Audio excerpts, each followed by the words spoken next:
Good afternoon, ladies and gentlemen. Let me begin my short statement by quoting from the preamble to the 1949 North Atlantic Treaty on which NATO is based.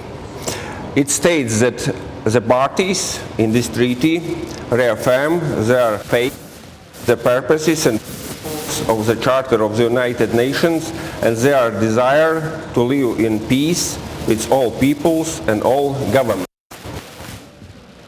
The principle of peace through security has been a common theme shared by the allies throughout NATO 67 years history. Threats have come and gone, and new ones have emerged. Nevertheless, this guiding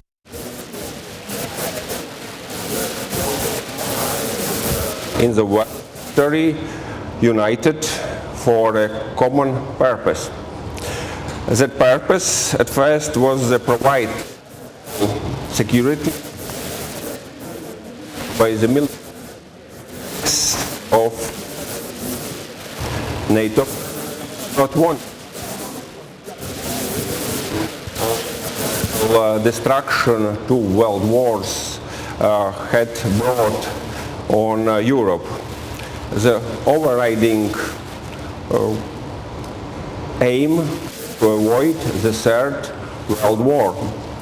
There were many dangerous periods during the Cold War, but as history has shown, this aim was achieved. The result has been the longest period of relative peace that Europe has seen since Roman times. In some ways, this success was created other challenges. The generation which had first-hand experience of the horror of war have left us. Younger generation have grown up in an environment of peace and stability. They do not see war as a serious threat and are often attracted by populist slogans. We have seen the rise of the right and far left political parties which seek to break the existing world order. This is the case with the Brexit referendum. That is why NATO continues to be so important for us and to play such an important role in maintaining peace and stability. During the past decade, the world has become more and more dangerous place. We are faced with many different and simultaneous challenges. For Europe, this includes instability and conflict in the Middle East and North Africa. The war in Syria and rise of ISIL, Daesh have led the mass flows of migrants and refugees towards Europe. This in turn has raised the level of terrorism activity in Europe. We see that terrorism is both homegrown and imported from outside Europe. The bloody attacks on Paris, Brussels and Istanbul have left us all shocked. We know that more attacks will follow, but find it difficult to protect ourselves from them. In the East, we have an unresolved conflict in Ukraine. Our neighbor Russia has undertaken a massive military build-up over recent years. Combat operations are exercised next to NATO borders. We have already seen in Georgia and Ukraine how such exercises can turn into aggression, occupation and annexation. Of even greater concern is that Russia has undermined the basic foundation of free and peaceful Europe, that is respect for international law, sovereignty, and the territorial integrity of other countries and states. This again underlines the importance of maintaining a strong NATO dedicated to the preservation of peace through security.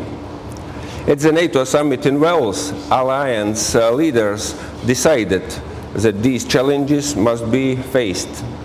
The NATO reaction force was improved and very high readiness joint task force created.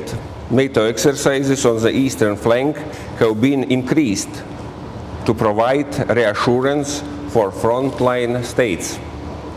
Russian military activity has resulted in a decision of the summit for enhanced forward presence of allied troops in Estonia, Latvia, Lithuania, and Poland. This is to demonstrate resolve and solidarity among NATO allies. This decision in no way violates the NATO-Russia Founding Act. The current and foreseeable security environment mentioned in the Founding Act has indeed changed as a result of Russia's actions in Crimea and eastern Ukraine. Under no circumstances can this deployment be considered a threat to Russia. NATO is talking about 4 battalion groups, each of 600 to 1,000 men. At the same time, Russia is deploying 3 new divisions close to our borders. Each division is many times larger than total NATO force. The security of NATO is indivisible. Therefore, it is important to address the challenges we face, both on NATO's southern and eastern flanks. At the same time, from Latvia's point of view, we are committed to engage with Russia as a partner. But let us be clear that this dialogue will only be successful if it is conducted from a position of security. Latvia is a small country, so our best chance for peace and security is within the NATO alliance, which provides this essential protection. While we are safe in NATO, we must not allow gray zones in insecurity to develop. Security beyond our eastern borders also contributes to the goals of deterrence and defense.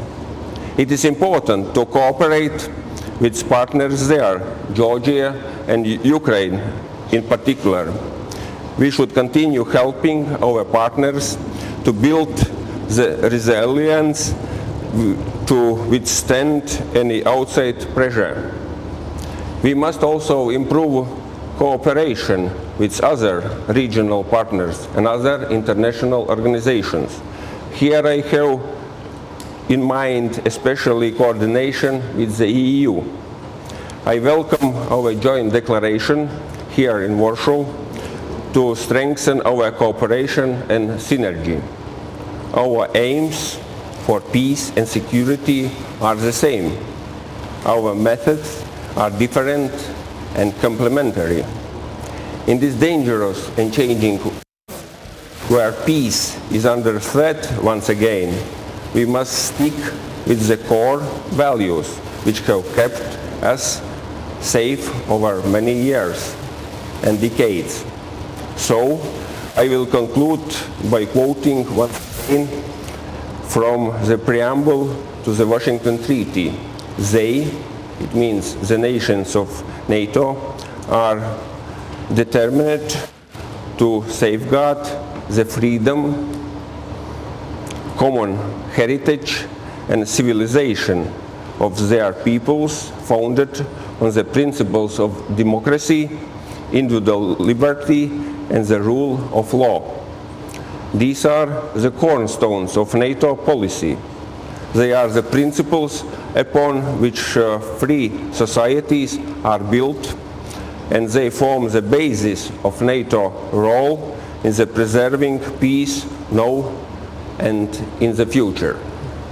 I hope that during Warsaw Summit we decided on new security situation, on new challenges, and I am sure that all this region, Baltic region, Poland and eastern flank of NATO will be strong, secure and prosperous. Thank you for attention.